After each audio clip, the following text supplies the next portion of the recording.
Hi అండి. ఈరోజు వీడియోలో నేను మీల్ మేకర్ కర్రీని చాలా సింపుల్గా టేస్టీగా చిక్కడి గ్రేవీతో ఎలా ప్రిపేర్ చేసుకోవాలనేది ఈరోజు వీడియోలో మీతో షేర్ చేసుకుంటానండి. నచ్చినట్టయితే తప్పకుండా నా ఛానల్ సబ్స్క్రైబ్ చేసుకొని నా వీడియోస్ అయితే చూడడానికి ట్రై చేయండి ఫ్రెండ్స్. ముందుగా దానికోసం అయితే నేను ఒక గిన్నెలో అయితే హాట్ వాటర్ అయితే పెట్టుకున్నానండి. ఒక 2 మినిట్స్ వరకు వాటర్ అయితే హీట్ చేసుకున్నాను. ఇంకా తర్వాత అందులోకి ఒక ఆనియన్, ఒక 3 పెద్ద సైజు టమాటాలు అయితే తీసుకున్నానండి.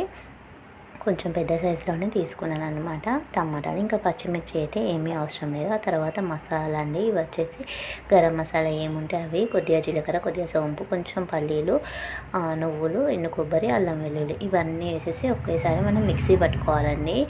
ఇవేం ఫ్రై చేయాల్సిన అవసరం లేదు. సరే, ఇంకా తర్వాత అయితే నేను ఇంకా అవన్నీ కూడా మిక్సీ పట్టేసుకున్నాను అనమాట. ఇంకా తర్వాత అయితే ఈ మిల్ మేకర్ ఉంటాయి కదండి, చిన్న సైజు తీసుకుంటే కొంచెం బాగుంటుంది అనమాట. అవి ఎలాగో వాటర్లో వేసేసరికి కొంచెం పెద్దగా అవుతాయి కదా.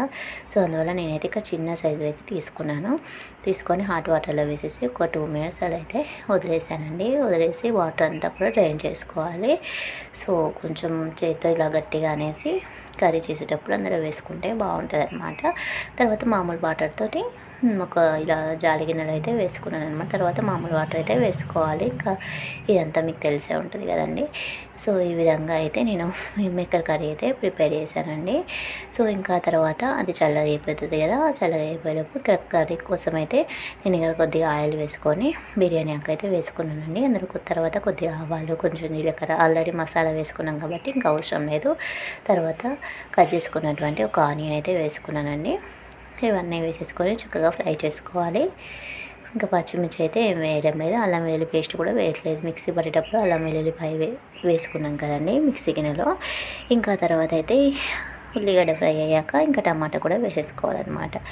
3 పెద్ద సైజు టమాటాలు వేసేసుకొని అవి కూడా కొంచెం ఆయిల్లో చక్కగా ఫ్రై చేసుకోవాలన్నమాట.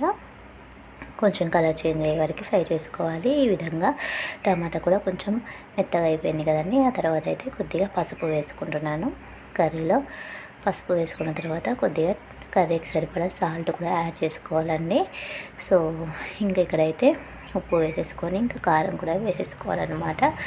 ఈ విధంగా కారం కూడా వేసేసుకున్నానండి. ఇంకా నేను మామూలుగా అన్నది వేసేస్తానండి స్పూన్స్తో. అలా అయితే నాకైతే తెలియదు అనమాట, అదనమాట.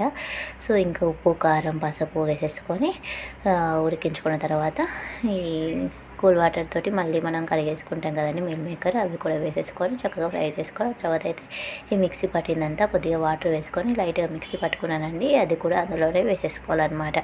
వేసేసుకొని ఒక 5 మినిట్స్ ఆయిల్ అంతా పైకి తేలే వరకు ఆయిల్లో చక్కగా ఫ్రై చేసుకోవాలండి. వెంటనే వాటర్ అయితే వేసేయకూడదు, ఎందుకంటే ఇందులో మనము వేసాం కదా ఉల్లిపాయలు అవన్నీ కూడా, అల్లం వెల్లుల్లిపాయ వేసాం కదండి, కొబ్బరి అదంతా కూడా కొంచెం పచ్చివాసన పోయే వరకు కూడా ఆయిల్లో ఫ్రై చేసుకోవాలన్నమాట. ఈ విధంగా ఫ్రై చేసుకున్న తర్వాత కొద్దిగా మనం అయితే వాటర్ వేసుకోవాలి. వాటర్ కొంచెం వేసేసుకున్నాను నేను. ఉడికేసరికి మొత్తం కొంచెం చిక్కబడిపోతుంది. చల్లగా అయిపోయాక చూడడానికి వాటర్ ఎక్కువ వేసినట్టుగా అనిపిస్తుంది కదా, మళ్ళీ తర్వాత చిక్కబడిపోయింది. తర్వాత ఇంకా ఈ విధంగా అయితే కర్రీ అయితే ప్రిపేర్ అయిపోయిందండి. లాస్ట్లో కొద్దిగా ధనియాలు పొడి, గరం మసాలా పొడి అయితే వేసుకున్నాను అనమాట. సో ఇంకా స్టవ్ ఆఫ్ చేసేసుకోవడమే. టేస్ట్ అయితే చాలా బాగుంటుందండి.